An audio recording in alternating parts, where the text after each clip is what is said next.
দিল্লি হাইকোর্টে বড়সড় ধাক্কা খেলেন তৃণমূল সাংসদ মহুয়া মিত্র। অর্থের বিনিময়ে প্রশ্নকাণ্ডে লোকপালের পরবর্তী শুনানি রুখতে আদালতের দ্বারস্থ হয়েছিলেন তিনি। কিন্তু বিচারপতিরা স্পষ্ট জানিয়ে দিলেন এই পর্যায়ে কোনো স্থগিতাদেশ দেওয়া সম্ভব নয়। এই রায়ের ফলে স্বস্তি পেলেন বিজেপি সাংসদ নিশিকান্ত দুবে। আগামী 6 অক্টোবর এই মামলার পরবর্তী শুনানি লোকপালের কাছে নির্ধারিত রয়েছে।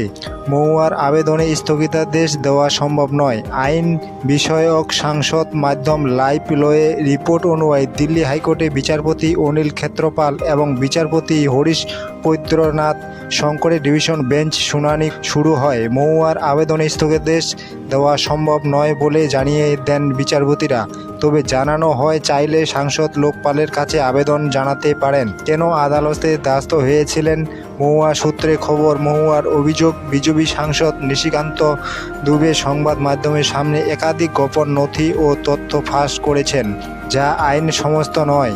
আদালতের মহুয়া আইনজীবী সমুদ্র সারক্ষী যুক্তি দেন, লোকপালের কাছে জমা পড়া সংশোধনশীল তথ্য জনসমক্ষে তুলে ধরা বেআইনি। তাই এই পরিস্থিতিতে শুনানি স্থগিত করা উচিত। প্রসঙ্গত, এই মামলার মহুয়া মৈত্রকে নিয়ে সিবিআই লোকপালের কাছে রিপোর্ট জমা দেয়।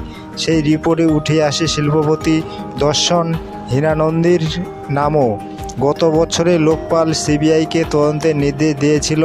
দীর্ঘ তদন্তের পর সম্প্রতি রিপোর্ট জমা পড়ে। সেই রিপোর্টের ভিত্তিতেই 6 অক্টোবর শুনানির দিন ঠিক করা হয়েছে।